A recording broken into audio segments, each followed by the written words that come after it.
আসসালামু আলাইকুম এভরিওয়ান, সবাইকে স্বাগত জানাচ্ছি 10 মিনিট স্কুলের অ্যাডমিশন প্রোগ্রামের সাধারণ জ্ঞান বাংলাদেশ পর্বের আজকের লেকচারে। আজকে আমরা সাধারণ জ্ঞান বাংলাদেশ পর্বের শেষের দিকের অনেকগুলো বিষয় খুবই গুরুত্বপূর্ণ, যেগুলো থেকে প্রত্যেক বছরই প্রশ্ন আসে, সেই সব বিষয় নিয়ে আমরা আলোচনা করব। এবং আলোচনার টপিকগুলো নিয়ে আলোচনা করার পূর্বে, অর্থাৎ টপিকগুলো একটু বিস্তারিত বলার পূর্বে বলে রাখি যে আপনাদের সাথে আজকে আমি রয়েছে আকিফ মাসুমি। আমি জাহাঙ্গীরনগর বিশ্ববিদ্যালয় থেকে আমার পড়ালেখা শেষ করেছি। তো আজকে আমরা সরাসরি দেখে নিব যে আমাদের আজকের সাধারণ জ্ঞান বাংলাদেশ লেকচারের যে বিষয়বস্তুগুলো রয়েছে সেখানে কোন কোন টপিকগুলো রয়েছে, আমরা সেগুলো নিয়ে আজকে কোন বিষয়গুলো নিয়ে আজকে আমরা আলোচনা করব। সরাসরি দেখে নিই আমরা আমাদের আলোচনার বিষয়বস্তু। আমরা দেখতে পাচ্ছি আজকে আমাদের আলোচনার বিষয়বস্তুগুলো হচ্ছে বাংলাদেশের নারী, বাংলার মনীষী, স্বাস্থ্য ও চিকিৎসা, বাংলাদেশের যোগাযোগ ব্যবস্থা এবং বৈদেশিক বাণিজ্য। অর্থাৎ প্রত্যেকটা টপিকই তোমরা বুঝতে পারছো শিক্ষার্থী বন্ধুরা, যে প্রত্যেকটা টপিকই অ্যাডমিশনের ক্ষেত্রে অর্থাৎ বিশ্ববিদ্যালয়ে ভর্তি কোচিংয়ের ক্ষেত্রে খুবই গুরুত্বপূর্ণ, এবং সেই বিষয়গুলো নিয়ে আমরা আজকে আলোচনা করার চেষ্টা করব। এবং আমরা খুব ভালো করেই জানি যে বাংলাদেশের নারী এই আলোচনার ক্ষেত্রে সাধারণত যেটি হয়, প্রত্যেক বছরে অর্থাৎ সাধারণত খুব আপডেটেড ইনফরমেশন আকারে কোন নারী বাংলাদেশের প্রথম অবস্থান অধিষ্ঠিত করেছেন সেই আলোচনাটি সব থেকে বেশি থাকে, এবং আমরা সেই বিষয়গুলো নিয়ে আলোচনা করার চেষ্টা করব। আমরা সরাসরি আমাদের আজকের আলোচনা থেকে মনোনিবেশ করি। প্রথম আলোচনায় খুব স্বাভাবিকভাবে বাংলাদেশের নারী সংক্রান্ত আলোচনা। আমরা প্রথমেই বাংলাদেশের নারী সংক্রান্ত আলোচনায় খুব বিশেষ কিছু বিষয় রেখেছি, যে বিশেষ কিছু বিষয়ের তথ্য প্রবাহ নিয়ে আমরা আলোচনা করব, এবং এর বাইরে আমরা আরও কিছু সংযুক্ত তথ্য প্রবাহ নিয়ে কথা বলবো। আমরা প্রথমে যেটি দেখতে পাচ্ছি সেটি হচ্ছে আমাদের বাংলাদেশের যে মহিলা ও শিশু বিষয়ক মন্ত্রণালয় রয়েছে, সেই মহিলা এবং শিশু বিষয়ক মন্ত্রণালয়ের পূর্ব নাম যেটি ছিল সেটি হচ্ছে মহিলা বিষয়ক মন্ত্রণালয়। অর্থাৎ বর্তমান নারীদেরকে নিয়ে যারা কাজ করেন তাদের সেই মন্ত্রণালয়ের নামটি হচ্ছে মহিলা ও শিশু বিষয়ক মন্ত্রণালয়। আমরা এর পরে যেটি দেখতে পাচ্ছি সেটি হচ্ছে বাংলাদেশ শিশু একাডেমি কোথায় অবস্থিত। এটি যেই মুহূর্তে মহিলা ও শিশু বিষয়ক মন্ত্রণালয় ছিল সেই মুহূর্তে এই মন্ত্রণালয়ের দায়িত্বে শিশু একাডেমি কেন্দ্রিক আলোচনাটিও ছিল, বা শিশু একাডেমি বা শিশুদের স্বাস্থ্য কেন্দ্রিক। যেমনটা আমরা দেখতে পারি যে যখন কিনা বিভিন্ন পারিপার্শ্বিক অবস্থান থেকে বিভিন্ন কম্পিটিশন নির্ধারণ করা হয়, যেমন মিলেনিয়াম ডেভেলপমেন্ট গোল বা সাস্টেইনেবল ডেভেলপমেন্ট গোল, এই এমডিজি কিংবা এসডিজি ভিত্তিক আলোচনার সময় দেখা যায় যে একই সাথে নারী মৃত্যুর হার এর পাশাপাশি শিশু মৃত্যুর হার এটিও সংযুক্ত করা হয়। সুতরাং এই ক্ষেত্রে আমরা বাংলাদেশের প্রেক্ষাপটে আমরা আগে যেটি দেখেছি সেটি হচ্ছে যে বাংলাদেশের প্রেক্ষাপটে মহিলা এবং শিশু বিষয়ক মন্ত্রণালয় এই দুটি কোলাবোরেটিভ অর্থাৎ সমন্বয়মূলক অবস্থানে ছিল। আমরা এর পরবর্তী যেটি দেখতে পাচ্ছি সেটি হচ্ছে যে সরাসরি নির্বাচিত সংসদ সদস্য হিসেবে প্রথম নারী হুইপকে, তিনি হচ্ছেন সাগুফতা ইয়াসমিন এমিলি, যিনি কিনা 2009 সালে নির্বাচিত হন। এবং এটি খুবই গুরুত্বপূর্ণ যে তিনি হচ্ছেন সরাসরি নির্বাচিত সংসদ সদস্য হিসেবে প্রথম নারী হুইপ। অর্থাৎ এখানে এই টার্মটুকু খুবই গুরুত্বপূর্ণ, সেটি হচ্ছে সরাসরি নির্বাচিত সংসদ সদস্য। কিন্তু যদি বলা হয় যে ওভারঅল অর্থাৎ সব মিলিয়ে বাংলাদেশের নারী হুইপকে, সেটি কিন্তু সাগুফতা ইয়াসমিন এমিলি নন, বরঞ্চ তিনি হচ্ছেন বাংলাদেশের দ্বিতীয় নারী হুইপ। অর্থাৎ এর আগে সংসদ সদস্য হিসেবে সরাসরি নির্বাচিত ছাড়াই নারী হুইপ নির্বাচিত হতো। সেই দৃষ্টিকোণ থেকে সরাসরি সংসদ সদস্য হিসেবে সাগুফতা ইয়াসমিন এমিলি 2009 সালে তিনি সর্বপ্রথম নির্বাচিত হন। আমরা এরপর দেখতে পাচ্ছি সংবিধানে নারীর সমানাধিকার ব্যক্ত করা হয়েছে 4টি অনুচ্ছেদে। এই 4টি অনুচ্ছেদ খুবই গুরুত্বপূর্ণ, এটি হচ্ছে 27, 28, 29 এবং 65। শিক্ষার্থী বন্ধুরা, বলে রাখা ভালো, এই প্রত্যেকটি অনুচ্ছেদ কিন্তু সরাসরি নারীকে উদ্দেশ্য করে তাদের সমানাধিকারের কথা বলেনি। এখানে যেটি বলা হয়েছে, যেমন উদাহরণস্বরূপ 27 নম্বর অনুচ্ছেদে চিন্তা ও বিবেকের স্বাধীনতা কিংবা আমাদের অধিকার ভিত্তিক যে স্বাধীনতা, সেই আলোচনার অংশ হিসেবে আমরা জানি যে সংবিধানে বিভিন্ন অংশ বিভিন্ন ধারায় বর্ণনা করা হয়, যেমন 27-এর ক ধারা বা 28-এর ক ধারা, এইরকম ক ধারা বা বিভিন্ন ধারা আঙ্গিকে নারীর সমানাধিকারটি ব্যক্ত করা হয়েছে। এটিও খুবই গুরুত্বপূর্ণ। আমরা দেখতে পাচ্ছি নারীর অধিকার কেন্দ্রিক একটি পত্রিকা ছিল, যেটি হচ্ছে বেগম পত্রিকা, এবং এই বেগম পত্রিকাটি প্রকাশিত হয় 1947 সালে, যেটি আমরা দেখতে পাচ্ছি। এবং এটি খুবই গুরুত্বপূর্ণ যে বেগম পত্রিকা ওই সময় অর্থাৎ ওই সময়টাতে বাংলার স্বাধীনতার পূর্বে, বাংলাদেশের স্বাধীনতার পূর্বে সেই সময়টিতে এটি খুবই সংগ্রামী একটি উদ্যোগ ছিল, যে প্রথম নারী সম্পাদিত পত্রিকা। সম্পাদিত কথাটা বলার কারণ হচ্ছে আপনারা পরবর্তীতে দেখতে পাচ্ছেন বেগম পত্রিকার প্রথম ও প্রতিষ্ঠাতা সম্পাদক ছিলেন বেগম সুফিয়া কামাল। তিনি এই বেগম পত্রিকার প্রথম এবং প্রতিষ্ঠাতা সম্পাদক ছিলেন। এছাড়া আমরা দেখতে পাচ্ছি যে বেগম পত্রিকার যিনি বর্তমান সম্পাদক তার নাম হচ্ছে ফ্লোরা নাসরিন। তিনি এই পত্রিকাটির যে বর্তমান সম্পাদক, এবং এটি এখন পর্যন্ত তারা ধরে রেখেছেন। এছাড়াও আমরা যদি এটি দেখতে পারি, সেটি হচ্ছে যে বাংলাদেশের যে অন্যতম গুরুত্বপূর্ণ আন্দোলন তেভাগা আন্দোলন, যেটি কিনা বাংলার মুক্তির জাগরণের ক্ষেত্রে খুবই গুরুত্বপূর্ণ, সেই তেভাগা আন্দোলন নেত্রী ছিলেন ইলা মিত্র। আমরা ইলা মিত্রের ছবি দেখতে পাচ্ছি, এবং ইলা মিত্রকে বলা হয় আমাদের যে স্বদেশী আন্দোলন, সেই স্বদেশী আন্দোলনের অন্যতম একজন নেত্রী। অর্থাৎ ইলা মিত্র এটি ছাড়াও তিনি ওই সময় স্বদেশী পণ্য কেন্দ্রিক যে আন্দোলন, সেই আন্দোলনের সাথে তিনি সংযুক্ত ছিলেন। এছাড়া আমরা দেখতে পাচ্ছি বাংলাদেশের যেই নারী মুক্তিযোদ্ধা, মুক্তি বেটি নামে খ্যাত, তিনি হলেন কাকন বিবি। এই নামটিও খুবই গুরুত্বপূর্ণ, এই অর্থে গুরুত্বপূর্ণ কারণ কাকন বিবি হচ্ছেন একজন আদিবাসী নারী মুক্তিযোদ্ধা। অর্থাৎ আমরা সাধারণত বর্তমানে আদিবাসী টার্মটি ব্যবহার করি না, এটি আসলে হবে ক্ষুদ্র নৃতাত্ত্বিক গোষ্ঠী। অর্থাৎ তিনি ছিলেন একজন ক্ষুদ্র নৃতাত্ত্বিক গোষ্ঠীর অন্তর্গত, এবং তিনি মুক্তিযুদ্ধে অংশগ্রহণ করেন, এবং মুক্তি বেটি নামে যে উপাধিটি, সেই উপাধিতে তিনি খ্যাত হন, কাকন বিবি। এই আলোচনাটিও খুবই গুরুত্বপূর্ণ। সুতরাং এই হচ্ছে মূলত বাংলাদেশের নারী কেন্দ্রিক আলোচনা। আমি প্রথমেই বলেছিলাম যে বাংলাদেশের নারী কেন্দ্রিক আলোচনা যখন কিনা আমাদের বিশ্ববিদ্যালয়ে ভর্তি কোচিংয়ের ক্ষেত্রে খুবই গুরুত্বপূর্ণ, সেক্ষেত্রে সব থেকে বেশি যেই জায়গা থেকে প্রশ্ন আসে সেটি হচ্ছে যে কোন নারী কোন অবস্থানে প্রথম হয়েছেন। যেমন আমরা এখানে একটা তথ্য প্রবাহ দেখতে পাচ্ছি যে সরাসরি নির্বাচিত সংসদ সদস্য হিসেবে প্রথম নারী হুইপ, এই প্রথম সংক্রান্ত কথাটা খুবই গুরুত্বপূর্ণ, যেটি কিনা শাগুফতা ইয়াসমিন এমিলি। ঠিক এরকমভাবে আমরা একটু চেষ্টা করব একটা ছকের মাধ্যমে এটি জানতে বা এটি বুঝতে পারার যে দেশের বিভিন্ন ক্ষেত্রে প্রথম কোন কোন নারীরা রয়েছেন। আমরা আমাদের পরবর্তী স্লাইডে মনোনিবেশ করি। আমরা দেখতে পাচ্ছি বিভিন্ন ক্ষেত্রে প্রথম নারী, এখানে একটি ছক রয়েছে। আমরা এই ছকের তথ্যগুলো নিয়ে একটু আলোচনা করব, এবং এর বাইরেও আমরা আরও কিছু নিয়ে আলোচনা করব। আমরা দেখতে পাচ্ছি যে বাংলাদেশের প্রথম নারী প্রধানমন্ত্রী যিনি, তিনি হচ্ছেন বেগম খালেদা জিয়া। বাংলাদেশের এবং এই বেগম খালেদা জিয়া তিনি আসলে যখন কিনা গণতন্ত্রের আগমন ঘটে 1991 সালে, তখন তিনি প্রধানমন্ত্রী হিসেবে নির্বাচিত হন। এবং একই সাথে এটি বলা রয়েছে বাংলাদেশের প্রথম নারী বিরোধী দলীয় নেতা, সেটি হচ্ছেন শেখ হাসিনা। এখানে বিরোধী দলীয় নেত্রী বলা নেই, নেতা বলা রয়েছে। কারণটা হচ্ছে যে কোনো পদাধিকারের যে ধারণাটি, সেই পদাধিকারের ধারণাটি সাধারণত নারী পুরুষ নির্বিশেষে আমরা এটিকে নির্বাচন করি। সুতরাং এই পদাধিকারটি খুবই গুরুত্বপূর্ণ, এবং সেই সাপেক্ষে প্রথম বিরোধী দলীয় নেতা হচ্ছেন শেখ হাসিনা, প্রথম নারী বিরোধী দলীয় নেতা। এছাড়া যেটি সবথেকে গুরুত্বপূর্ণ সেটি হচ্ছে প্রথম জাতীয় সংসদের যিনি স্পিকার, তিনি ছিলেন শিরিন শারমিন চৌধুরী। এটিও খুবই গুরুত্বপূর্ণ, তিনি বাংলাদেশ সংসদের প্রথম নারী স্পিকার। এটি ছাড়াও আমাদের জেনে নিতে হবে যে বাংলাদেশের প্রথম পররাষ্ট্রমন্ত্রী অথবা শিক্ষামন্ত্রী, প্রথম নারী পররাষ্ট্রমন্ত্রী কিংবা শিক্ষামন্ত্রী যাকে বলা হয়, তিনি হচ্ছেন ডাক্তার দীপু মনি।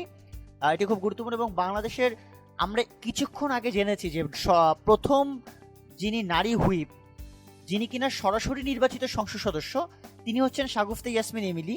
কিন্তু যিনি কিনা সরাসরি নির্বাচিত নন, বরঞ্চ প্রথম দলীয়ভাবে নির্বাচিত হুইপ, তিনি হচ্ছেন খালেদা খানম। এই তথ্যটি জানা খুবই গুরুত্বপূর্ণ, এবং অনেকে কিন্তু কনফিউজড হয়ে যায়। আমি কনফিউশন ক্লিয়ার করার স্বার্থে একটু বুঝিয়ে বলি।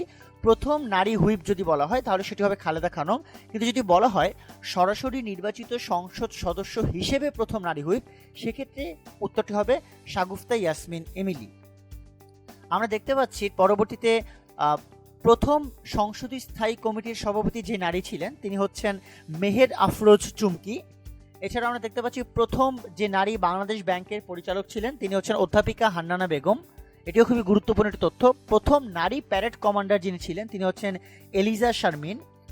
এছাড়াও প্রথম মুসলিম নারী ডাক্তার যিনি ছিলেন, এখানে মুসলিম কথাটি খুবই গুরুত্বপূর্ণ, মুসলিম নারী ডাক্তার যিনি ছিলেন, তিনি ছিলেন জোহরা বেগম কাজী। প্রথম মুসলিম গদ্য লেখিকা যিনি ছিলেন, তিনি হচ্ছেন তাহিরুন নেসা। অর্থাৎ আমরা দেখতে পেলাম এই সংক্রান্ত আলোচনা এই ছকের মধ্যে রয়েছে। এই ছকের এই যে রাজনৈতিক বিভিন্ন কথাবার্তা আমরা পড়লাম, যে রাজনৈতিক ক্ষেত্রে কোন কোন নারীরা অধিষ্ঠিত হয়েছেন, এর বাইরে আমাদের কিছু তথ্য জানা দরকার হতে পারে। যেমন আমি বলি, বাংলাদেশের রাজনৈতিক ক্ষেত্রে প্রথম কোন নারী মন্ত্রিসভার সদস্য হিসেবে নির্বাচিত হন, এই প্রশ্ন যদি আসে উত্তরটা হবে দুটি। অর্থাৎ যৌথভাবে দুজন নারী আসলে মন্ত্রিসভার সদস্য হিসেবে নির্বাচিত হন। সেই দুজন নারী হচ্ছেন একজন বেগম নূরজাহান মুর্শিদ এবং আরেকজন হচ্ছেন বেগম বদরুন্নেসা আহমেদ। তো এরা ছিলেন বাংলাদেশের প্রথম মন্ত্রিসভার সদস্য হিসেবে অধিষ্ঠিত নারী। এছাড়াও রাজনৈতিক ক্ষেত্রে আমরা যেহেতু পররাষ্ট্রমন্ত্রী এবং শিক্ষামন্ত্রীর কথাটি জেনেছি, আমরা এটিও জেনে নেই বাংলাদেশের প্রথম নারী স্বরাষ্ট্রমন্ত্রী যিনি ছিলেন, তিনি হচ্ছেন অ্যাডভোকেট সাহারা খাতুন।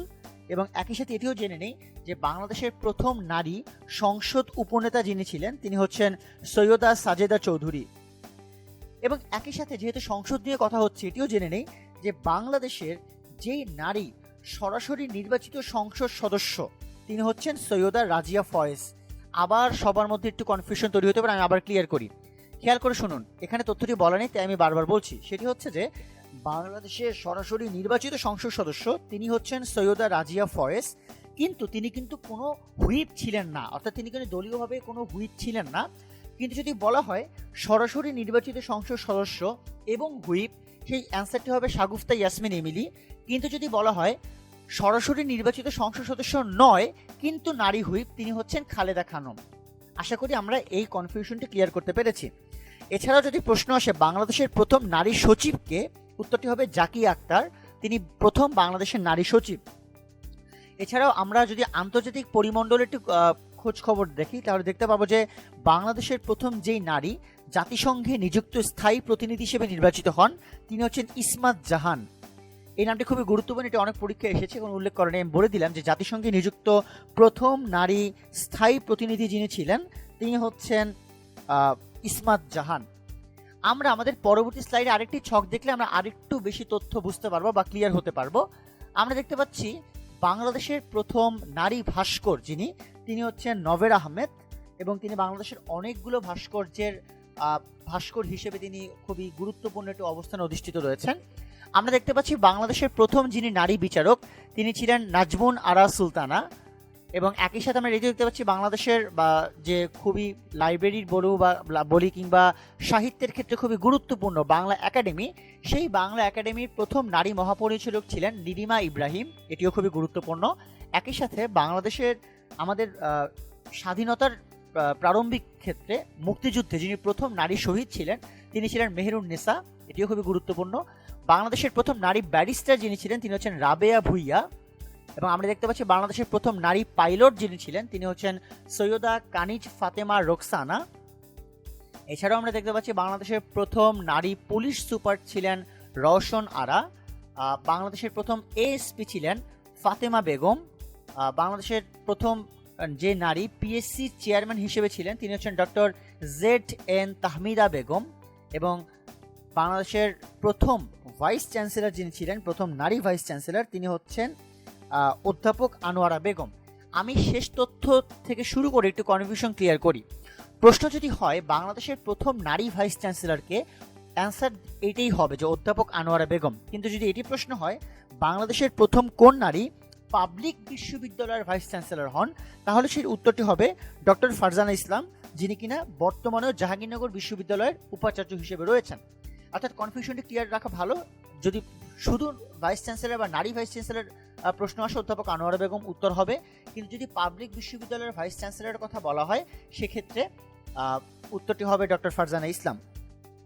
আমরা এই ছকের বাইরেও আরেকটু আলোচনা করতে পারি, যেমন আমরা যে নাজমুন আরা সুলতানাকে দেখতে পাচ্ছি যিনি কিনা বাংলাদেশের প্রথম নারী বিচারক, একই সাথে তিনি বাংলাদেশের প্রথম নারী যিনি কিনা হাইকোর্ট এবং আপিল বিভাগের বিচারপতি ছিলেন। এই বিষয়টি জানাও খুবই গুরুত্বপূর্ণ। একই সাথে আমরা এটিও জেনে নেই যে আসলে আমাদের অনেক ঐতিহাসিক নারী ছিলেন না, যেমনটা আমরা আগের স্লাইডে দেখেছিলাম যে তেভাগা আন্দোলনের নেত্রী ছিলেন ইলা মিত্র। আমরা এটিও জেনে নিব যে ব্রিটিশ বিরোধী আন্দোলনে যিনি শহীদ হন তিনি হচ্ছেন প্রীতিলতা ওয়াদ্দেদার, এটিও জানা খুবই গুরুত্বপূর্ণ। আমরা মুক্তিযুদ্ধের শহীদ একজনের নাম দেখেছি মেহেরুন্নেসা, এর বাইরে বাংলাদেশের প্রথম যিনি নারী আইনজীবী তার নাম হচ্ছে মেহেরুন্নেসা খাতুন, অর্থাৎ দুটি মানুষ আলাদা কিন্তু একই নাম, একটু জেনে নেওয়া ভালো। একজন হচ্ছে মুক্তিযুদ্ধের শহীদ যিনি কিনা শুধু মেহেরুন্নেসা, এবং আরেকজন হচ্ছে প্রথম নারী আইনজীবী যার সম্পূর্ণ নামটি হচ্ছে মেহেরুন্নেসা খাতুন। এরপর আমরা দেখতে পাচ্ছি বাংলাদেশের যিনি কিনা প্রথম ওসি ছিলেন, আমরা পুলিশ সুপার দেখতে পেলাম, এএসপি দেখতে পেলাম, কিন্তু যিনি কিনা প্রথম ওসি ছিলেন তিনি হচ্ছেন হোসনে আরা বেগম, তিনি বাংলাদেশের প্রথম নারী ওসি।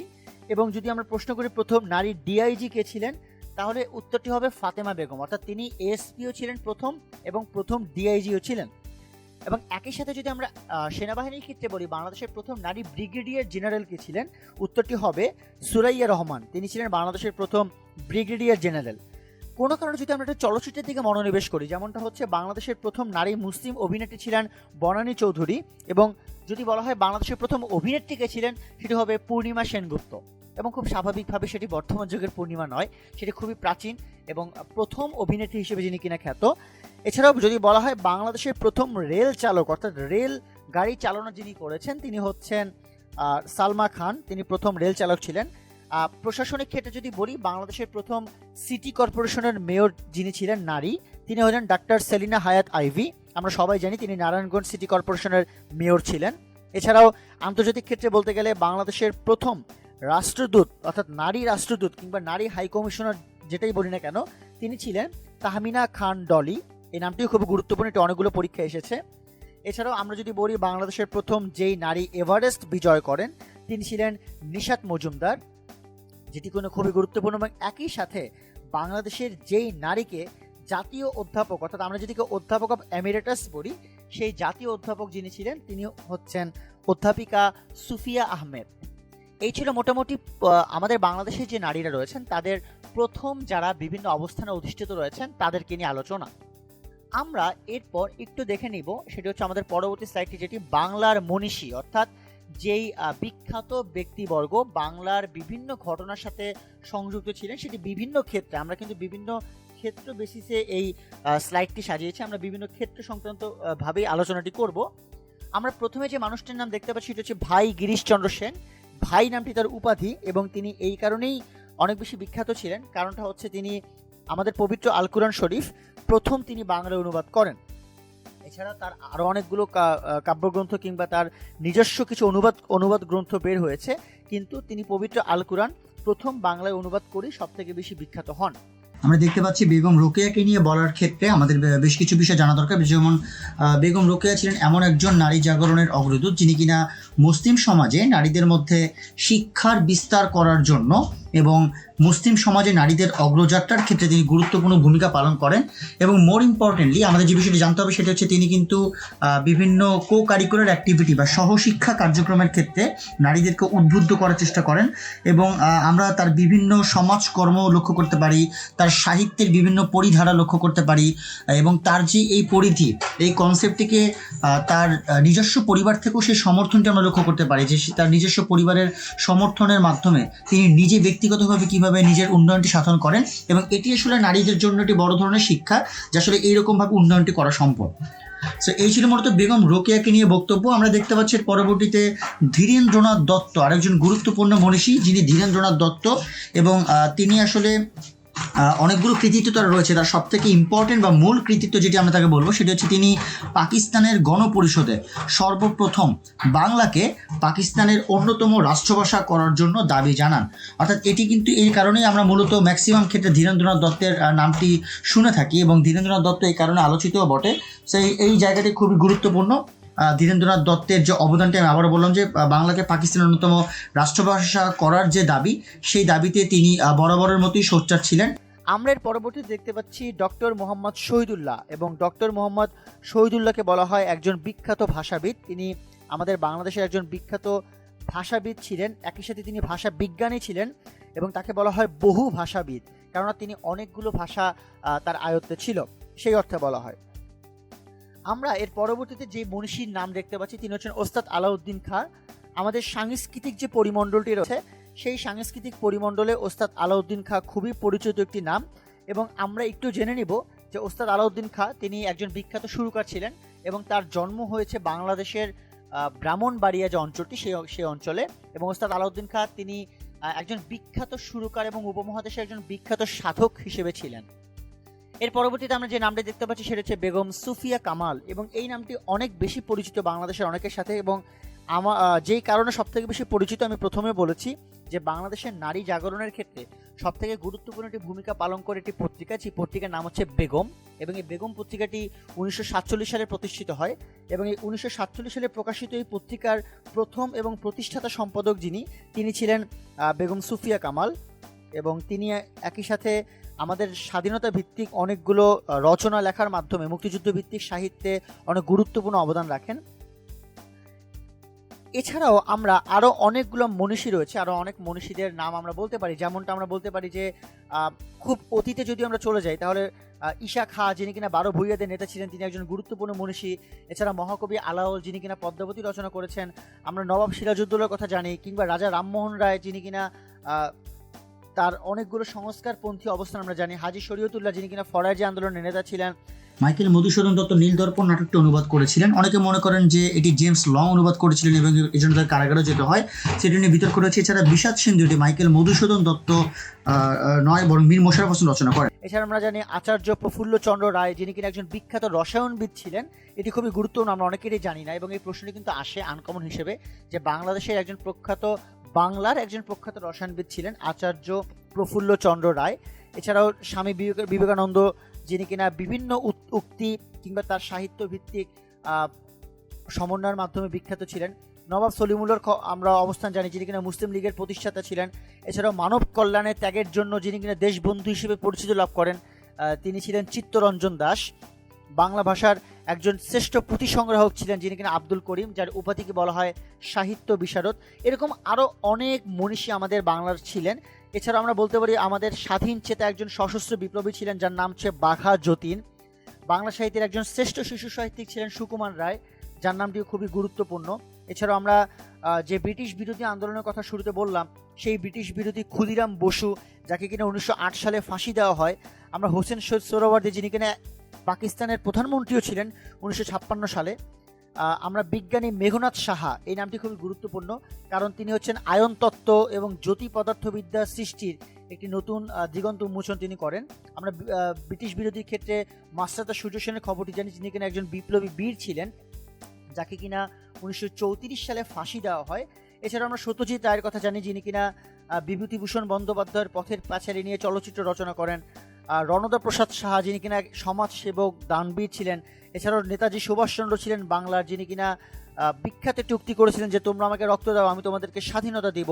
এই রকম অনেক অনেক মনীষী ছিলেন। আমাদের বর্তমান বাংলাদেশের ঢাকার যে শাহবাগে যে বারডেম হাসপাতালের যে প্রতিষ্ঠাতা ডক্টর মোহাম্মদ ইব্রাহিম, তিনিও কিন্তু একজন বিখ্যাত মনীষী ছিলেন।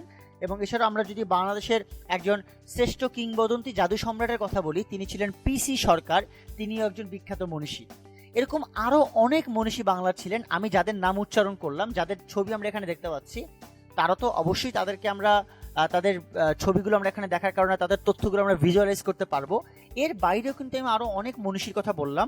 আমি আশা করি আপনারা এই তথ্যগুলো একটু টুকে নেওয়ার চেষ্টা করবেন। অর্থাৎ এই মনীষীদের অনেক মনীষী রয়েছে, কিন্তু এই যাদের নাম আমি উচ্চারণ করলাম, যাদের কথা বললাম, তাদের আলোচনা খুবই গুরুত্বপূর্ণ আমাদের আজকের এই মনীষী আলোচনার ক্ষেত্রে। আমরা এই বাংলার মনীষী কেন্দ্রিক আলোচনাটি দেখতে পেলাম। এর পরবর্তীতে আমরা যে আলোচনাটি করব সেটি হচ্ছে স্বাস্থ্য ও চিকিৎসা। বাংলাদেশের খুবই গুরুত্বপূর্ণ একটি বিষয় স্বাস্থ্য ও চিকিৎসা, এবং আমরা এখানে বেশ কিছু তথ্য প্রবাহ দেখতে পাচ্ছি। তথ্য প্রবাহগুলো খুবই গুরুত্বপূর্ণ, আমরা একটা মনোযোগ দিয়ে এগুলো দেখব। আমরা যেটি প্রথমেই দেখতে পাচ্ছি, বাংলাদেশের জন্মগ্রহণকারী প্রথম টেস্ট টিউব শিশু তিনটির নাম কি? তিনটি বলার কারণ হচ্ছে প্রথমেই টেস্ট টিউব শিশু তিনজন হয়, যার নাম আমরা দেখতে পাচ্ছি হীরা, মণি ও মুক্তা। আমি এই প্রশ্নটি একটু সবাইকে মার্ক করতে বলবো, যে এই তথ্য প্রবাহটি কেন মার্ক করতে বলবো, কারণ এই প্রশ্নটি অনেকবার পরীক্ষায় এসেছে এবং অনেকবার রিপিট হয়েছে। এবং হীরামণি ও মুক্তা তারা 2001 সালে জন্মগ্রহণ করে টেস্ট টিউবের মাধ্যমে। অর্থাৎ এই তথ্যটি আমরা একটু সবাই মনোযোগ দিয়ে দেখে নেব। বাংলাদেশের জন্মগ্রহণকারী প্রথম টেস্ট টিউব শিশু তিনজনের নাম হীরা, মণি ও মুক্তা। এবং এটিও আমরা এর পাশাপাশি জেনে নেব যে টেস্ট টিউব শিশু ত্রয়, এই তিনজন শিশুর জন্মদানে যিনি ভূমিকা রাখেন, তিনি যে ডাক্তার ছিলেন, তিনি ছিলেন ডাক্তার পারভিন ফাতেমা।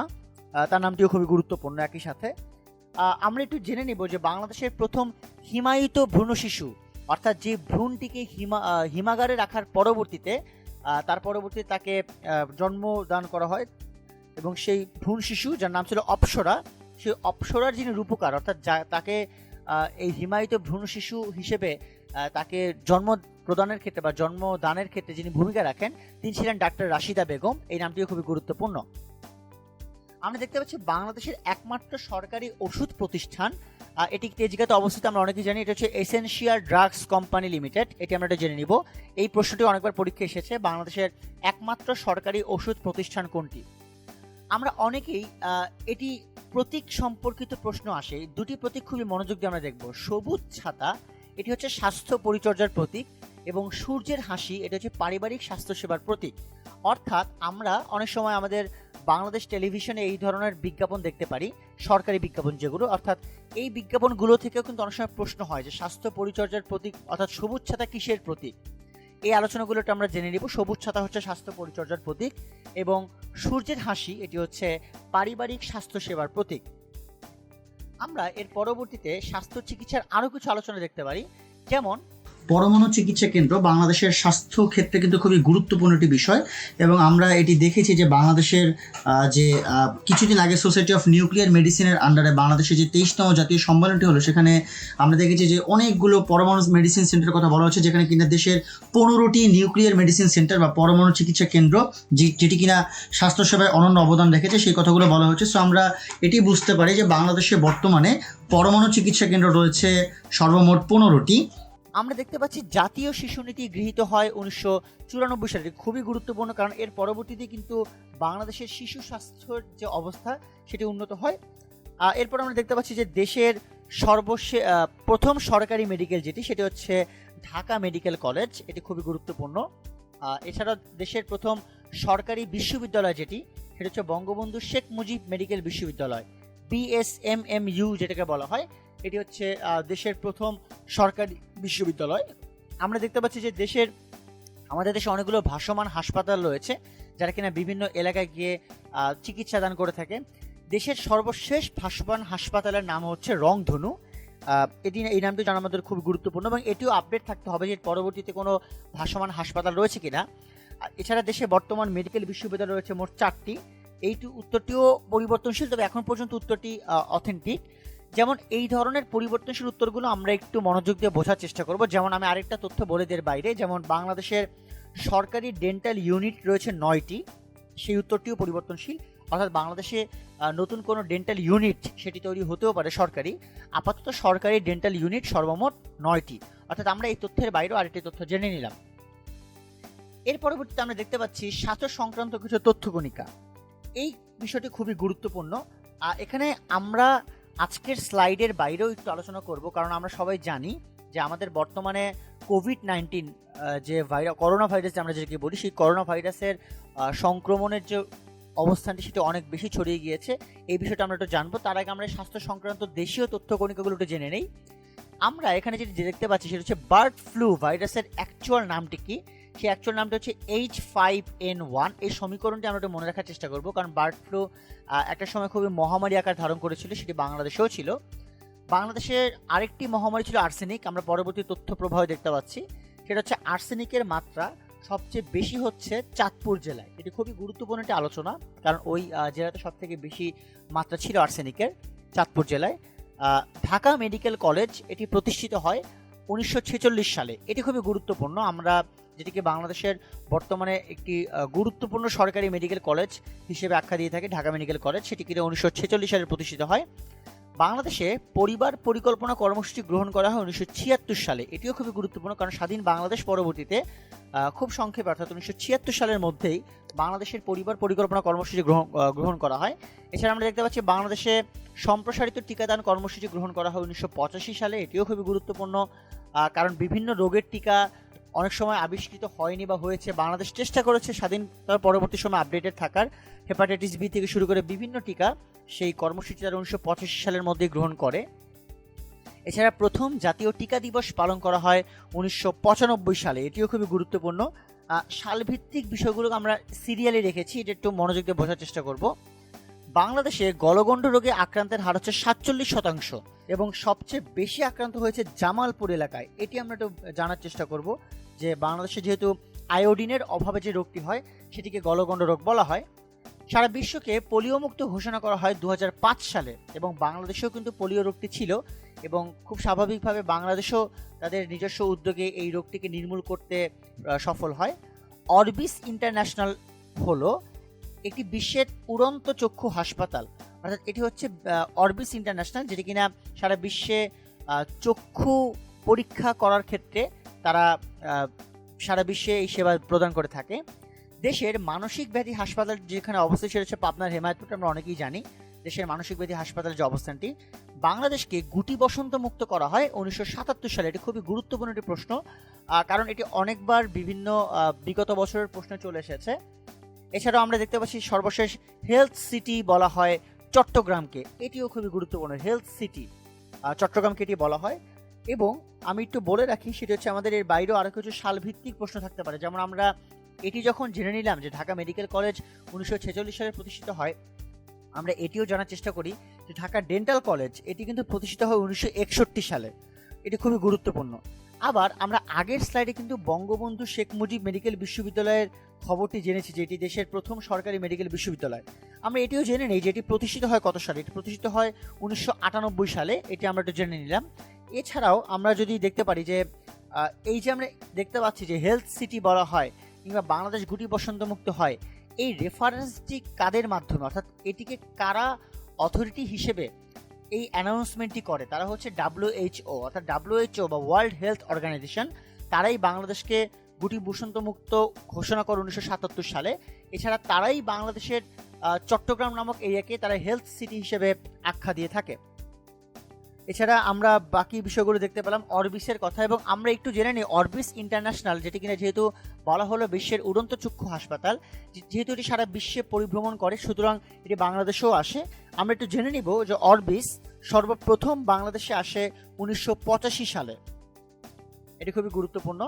আমরা এর পরবর্তীতে দেখতে পাচ্ছি জনস্বাস্থ্য অবকাঠামো, অর্থাৎ সংখ্যা ভিত্তিক যে বিষয়গুলোকে আমরা একটু একটা ছকে আনার চেষ্টা করছি, যাতে স্টুডেন্টদের জন্য এই আলোচনাটি বোঝা সুবিধাযুক্ত হয়। এই ছকটিকে খুবই মনোযোগ দিয়ে আমরা বোঝার চেষ্টা করব। আমি আবারও বলছি, এই ধরনের ছকগুলো কিন্তু পরিবর্তন হওয়ার সম্ভাবনা খুবই বেশি। আপডেটেড থাকতে হবে, ছকটিকে ভালোভাবে বুঝে পড়তে হবে। যেমন আমরা দেখতে পাচ্ছি বাংলাদেশের সরকারি মেডিকেল কলেজের সংখ্যা হচ্ছে বর্তমানে 36টি। বর্তমানে বাংলাদেশের জাতীয় ইনস্টিটিউট হচ্ছে 60টি। বাংলাদেশের স্নাতকোত্তর ইনস্টিটিউট ও হাসপাতাল যেটি, সেটি হচ্ছে 5টি। সংক্রামক ব্যাধি হাসপাতাল, এটির সংখ্যা হচ্ছে 5টি। বাংলাদেশের যক্ষ্মা হাসপাতালের সংখ্যা সবচেয়ে বেশি, যেটি হচ্ছে 45টি। বাংলাদেশে কুষ্ঠ হাসপাতাল যেটি, সেটি হচ্ছে বর্তমানে 3টি। এবং বাংলাদেশের মানসিক হাসপাতাল এটি 1টি বর্তমানে রয়েছে, যেটি কিনা পাবনার হেমায়তপুর আমরা বললাম। সুপ্রিয় শিক্ষার্থী বন্ধুরা, আমি তোমাদেরকে একটু আগেই বলেছিলাম যে আমরা যেহেতু স্বাস্থ্য চিকিৎসা নিয়ে কথা বলছি, সেহেতু আমরা একটু জেনে নেওয়া দরকার যে বর্তমানে নোভেল যে করোনা ভাইরাস বা কোভিড-19 যেটিকে আমরা বলি না কেন, এই কোভিড-19 সম্পর্কে কি প্রশ্নগুলো সাধারণত বাংলাদেশ ওরিয়েন্টেড আসতে পারে। করোনা ভাইরাসটি বর্তমান সময়ের কিন্তু চিকিৎসা ক্ষেত্রে খুবই আলোচিত একটি বিষয়, এবং এটি বলে নেওয়া ভালো কয়েকটি তথ্য সম্পর্কে যে করোনা ভাইরাস আবিষ্কৃত হয় মূলত 1964 সালে। এবং এই করোনা শব্দের অর্থটি আসলে এটিও জানা গুরুত্বপূর্ণ। আমরা দুটি অর্থ জানবো, একটি হচ্ছে বলা হয় পুষ্পমাল্য, এবং আরেকটি অর্থ হচ্ছে মুকুট। অর্থাৎ এই দুটি অর্থ আমরা করোনা শব্দের শাব্দিক অর্থ আকারে জানলাম। আমরা যদি বাংলায় এর অর্থ করি, এবং আমরা খুব স্বাভাবিকভাবে জানি যে করোনা ভাইরাস ছড়িয়ে পড়েছে চীনের হুবেই প্রদেশের উহান থেকে। এটি আমরা খুব মনোযোগ দিয়ে বুঝে নেব যে চীনের হুবেই প্রদেশের উহান থেকে এটি হয়েছে। আমরা গ্লোবালি এটি জেনে নেই যে করোনা ভাইরাসের নাম হচ্ছে কোভিড-19, যার নাম নোভেল করোনা ভাইরাস নামে পরিচিত। এবং এ পর্যন্ত করোনা ভাইরাসের সর্বমোট 7টি টাইপ শনাক্ত করা গেছে। আমি আবারও বলছি, করোনা ভাইরাসের এ পর্যন্ত 7টি টাইপ শনাক্ত করা গেছে।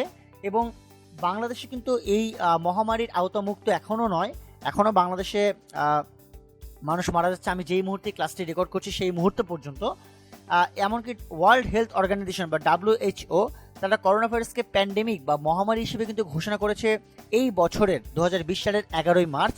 তারা প্যান্ডেমিক হিসেবে আখ্যা দেয়। এবং বাংলাদেশে আমরা যদি এই আলোচনাটা খুবই গুরুত্বপূর্ণ, এই তথ্যটি সবাই একটু মনোযোগ দিয়ে শুনবে।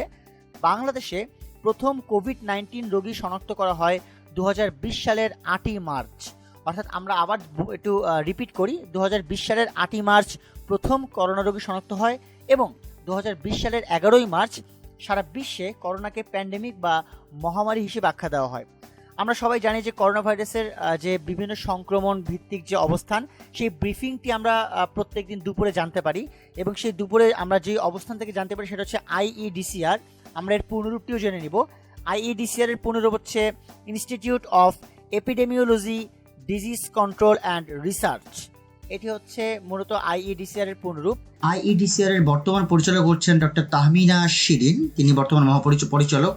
এবং এই IEDCR এর সদর দপ্তর হচ্ছে মহাখালীতে। এবং সাধারণত করোনা ভাইরাসে আমরা যেই পরীক্ষার জন্য নাক এবং গলার লালার যে নমুনা সেটি সংগ্রহ করার একটি কাঠি রয়েছে, সেই কাঠির নাম হচ্ছে সোয়াব স্টিক, এটিও আমরা জেনে নিলাম। এবং বিশ্বে সর্বপ্রথম করোনা ভাইরাস ইউরোপের ফ্রান্সে ধরা পড়ে, এটিও খুবই গুরুত্বপূর্ণ। ইউরোপ মহাদেশের পার্সপেক্টিভ থেকে যদি আমি আলোচনা করি, যদিও এটা গ্লোবাল লেকচার। লাস্ট একটা বিষয় আমরা জেনে নেব। সাধারণত আমরা দেখতে পাই যে করোনা ভাইরাসের সময় পিপিই পরে ডাক্তাররা আমাদের চিকিৎসা করে থাকে। এই পিপিই এর পূর্ণরূপ হচ্ছে পার্সোনাল প্রোটেক্টিভ ইকুইপমেন্ট। এটি খুবই গুরুত্বপূর্ণ। পার্সোনাল প্রোটেক্টিভ ইকুইপমেন্ট এর মাধ্যমেই তারা আসলে আমাদেরকে এই সেবাটি প্রদান করে থাকে। এটি হচ্ছে পিপিই এর পূর্ণরূপ। এই হচ্ছে মূলত বাংলাদেশের স্বাস্থ্য এবং চিকিৎসা কেন্দ্রিক যে আলোচনা, সেটি আমরা জেনে নিলাম যে আমাদের অতীতে যেই ধরনের ভাইরাসগুলো ছড়িয়েছিল সেই ভাইরাসগুলোর অবস্থানটা কেমন, আমাদের বর্তমানের যে জনস্বাস্থ্য অবকাঠামো যেটি কিনা আমরা রানিং স্লাইডে দেখতে পাচ্ছি সেই অবস্থানটি আসলে কেমন, এবং একই সাথে আমরা এটিও বুঝে নিলাম যে বাংলাদেশে বর্তমানে যে মহামারীটি রয়েছে আমরা সবাই চেষ্টা করব সেফ থাকার, এবং আমরা সবাই চেষ্টা করব অবশ্যই নিয়মিত হাত ধুয়ে পরিষ্কার পরিচ্ছন্ন থাকার। এই করোনা ভাইরাস সম্পর্কিত যে প্রশ্নগুলো সম্ভাব্য থাকতে পারে সেই বিষয়টি আমরা জেনে নিলাম। আমরা এর পরবর্তীতে যেই আলোচনাটি খুবই গুরুত্বপূর্ণ সেটা হচ্ছে বাংলাদেশের যোগাযোগ ব্যবস্থা, এবং এই আলোচনাটি আমাদের বর্তমান বাংলাদেশের পরিবহন ব্যবস্থার সাথেও সম্পর্কিত। এটি আমরা খুবই মনোযোগ দিয়ে একটু বোঝার চেষ্টা করব। বাংলাদেশের যোগাযোগ ব্যবস্থার যে আলোচনা সেটি আমরা প্রথমে যে ছবিটি দেখতে পাচ্ছি সেটা হচ্ছে কমলাপুর রেলওয়ে স্টেশন।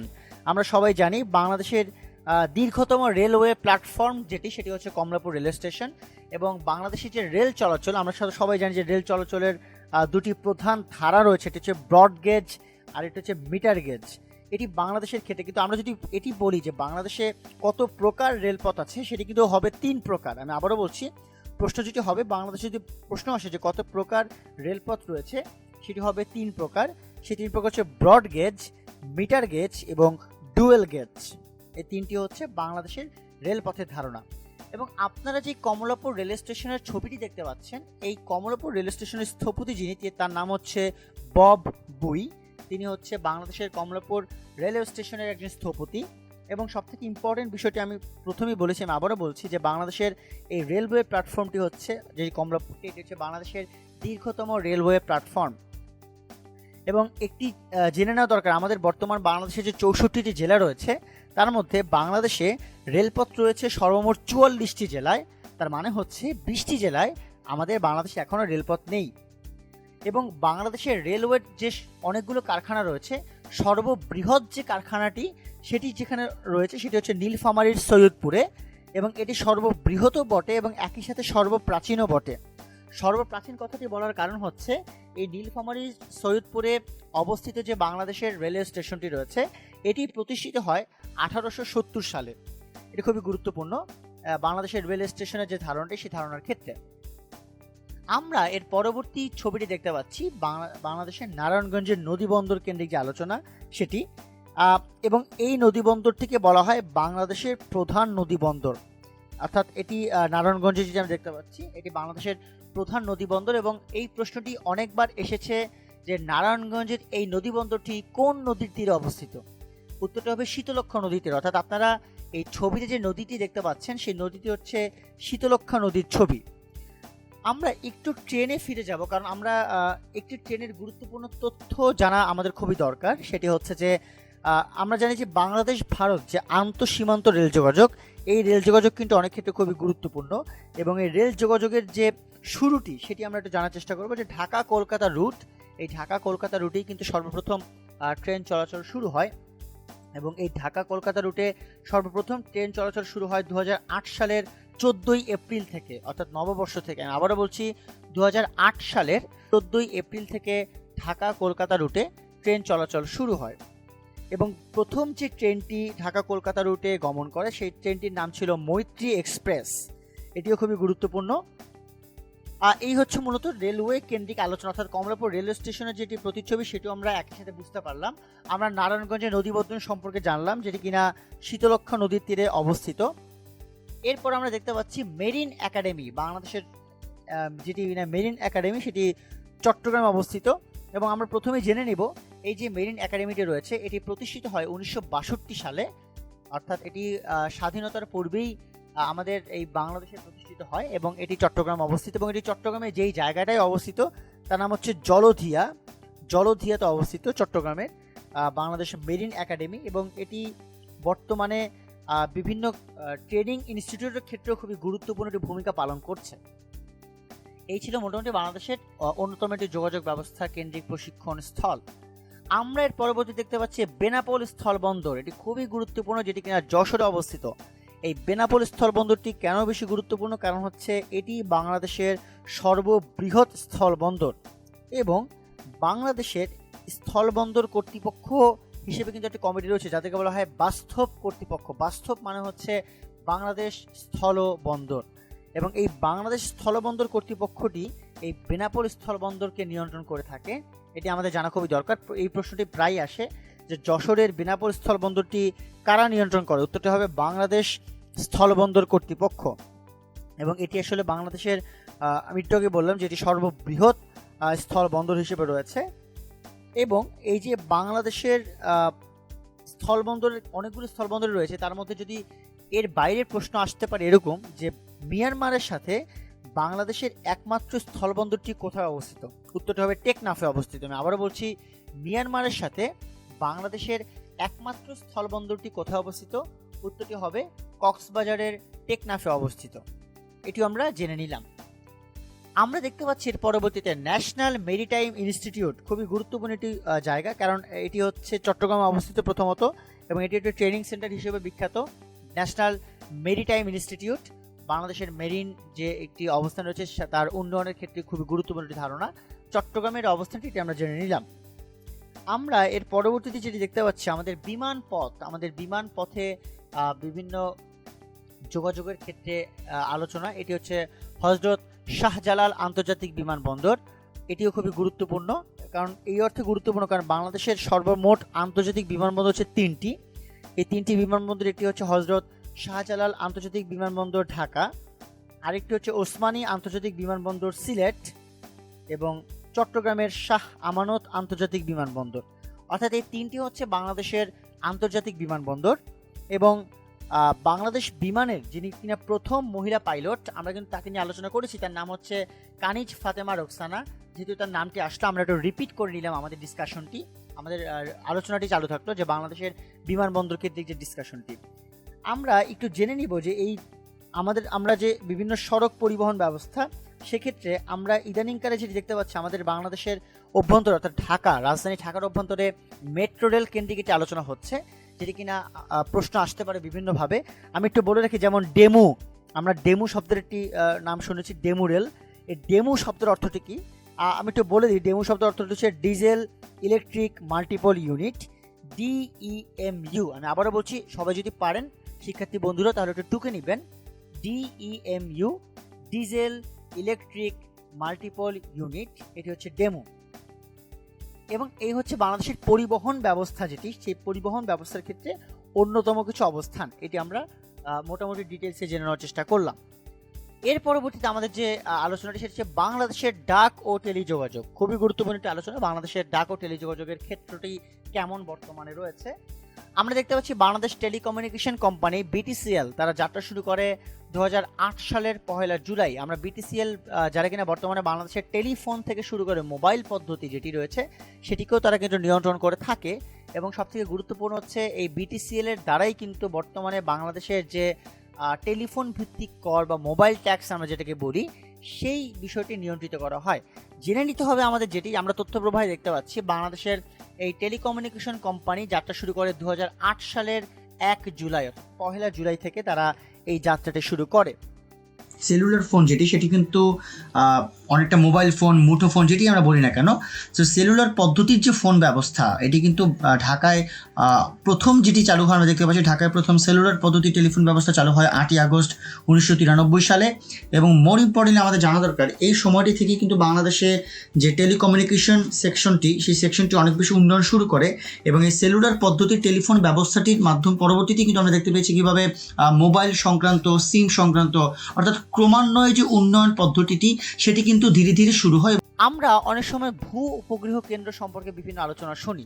আমাদের একটু বুঝে নিতে হবে ভূ উপগ্রহ কেন্দ্র আসলে কি। ভূ উপগ্রহ কেন্দ্র হচ্ছে আন্তর্জাতিক টেলিযোগাযোগের মাধ্যম। তার মানে হচ্ছে বাংলাদেশ যে আন্তঃরাষ্ট্রীয় যোগাযোগ স্থাপন করে। আজকে আমি যদি বাংলাদেশ থেকে বিদেশে কারো ফোন কল ধরতে পারি, এই কনসেপ্টটিকে যারা কিনা কন্ট্রোল করতে পারে বা যাদের মাধ্যমে আমরা এই কাজটি করতে পারি, সেটি হচ্ছে ভূ উপগ্রহ কেন্দ্র। অর্থাৎ বিভিন্ন স্যাটেলাইট সেন্টার বা যেটাকে আমরা আর্থ স্টেশন বলে থাকি, এই সেন্টারগুলো থেকে আন্তর্জাতিক টেলিযোগাযোগের মাধ্যম বলা হয় এবং এটির মাধ্যমে আন্তর্জাতিক যে টেলিযোগাযোগটা রয়েছে সেটিকে নিয়ন্ত্রণ করা হয়। এবং এই যে ভূ উপগ্রহ কেন্দ্রের যে নিয়ন্ত্রণের যে জায়গাটি রয়েছে এটির সংখ্যা বাংলাদেশে সর্বমোট 4টি, অর্থাৎ বাংলাদেশে এই ভূ উপগ্রহ কেন্দ্রের সংখ্যাটি সর্বমোট 4টি। আমরা এই 4টি ভূ উপগ্রহ কেন্দ্রের তালিকাটি এখানে দেখতে পাচ্ছি। আমরা একটু আলোচনা করে নিব 4টি ভূ উপগ্রহ কেন্দ্র নিয়ে। যেমন আমরা প্রথমে যেটি দেখতে পাচ্ছি সেটা হচ্ছে যে বেতবুনিয়া। এই বেতবুনিয়াটি এটি সর্বপ্রথম বাংলাদেশে যে জেলায় প্রতিষ্ঠিত সেটি হচ্ছে রাঙামাটিতে 1975 সালে। আমরা আমাদের সুবিধার্থে একটু তারিখটা জেনে নিব বেতবুনিয়ার। এটি 1975 সালের 14ই জুন এটি স্থাপিত হয় কিংবা প্রতিষ্ঠিত হয় এবং এটি বাংলাদেশের সর্বপ্রথম ভূ উপগ্রহ কেন্দ্র হিসেবে ছিল এবং প্রাচীনও বটে। এটি সর্বপ্রথম এবং সর্বপ্রাচীন ভূ উপগ্রহ কেন্দ্র হিসেবে রয়েছে রাঙামাটির এই বেতবুনিয়া ভূ উপগ্রহ কেন্দ্র। আমি আবারও বললাম এটি হচ্ছে বাংলাদেশে প্রতিষ্ঠিত হয় 1975 সালের 14ই জুন। এর পরবর্তীতে আমরা যে ভূ উপগ্রহ কেন্দ্র দেখতে পাচ্ছি সেটা হচ্ছে তালিবাবাদ ভূ উপগ্রহ কেন্দ্র, যেটি কিনা গাজীপুরে প্রতিষ্ঠিত হয়। এটিও খুবই গুরুত্বপূর্ণ কারণ এটি 1982 সালে প্রতিষ্ঠিত হয় এবং তালিবাবাদ ভূ উপগ্রহ কেন্দ্রটি এটি এই যে আর্থ স্টেশনটি রয়েছে এই আর্থ স্টেশনটি বর্তমানে গাজীপুরের সিটি কর্পোরেশন অন্তর্ভুক্ত অবস্থানে রয়েছে এবং এই তালিবাবাদ ভূ উপগ্রহ কেন্দ্রটি 1982 সালে প্রতিষ্ঠিত হয়। আমরা এর পরবর্তীতে দেখতে পাচ্ছি ঢাকার মহাখালীতে যে ভূ উপগ্রহ কেন্দ্রটি রয়েছে এটি, এবং এটি সিরিয়ালি আমরা সালগুলোকে কেন্দ্র করে এই ভূ উপগ্রহ কেন্দ্রের যে সংখ্যা সেই সংখ্যাটি আমরা সাজিয়েছি। ঢাকার যে মহাখালী ভূ উপগ্রহ কেন্দ্রটি রয়েছে এটিও 1995 সালে প্রতিষ্ঠিত হয়। স্পেসিফিক তথ্যটি জানার কারণে আমরা একটু তারিখটি জেনে নিব। এই 1995 সালের 12ই ফেব্রুয়ারি এই ঢাকার মহাখালীতে ভূ উপগ্রহ কেন্দ্রটি স্থাপিত হয়। এটি খুবই গুরুত্বপূর্ণ একটি বিষয়।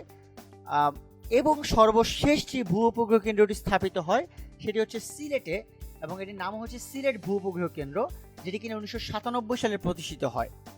সুপ্রিয় শিক্ষার্থী বন্ধুরা, এই ছিল মোটামুটি আমাদের 4টি ভূ উপগ্রহ কেন্দ্রের সংখ্যা।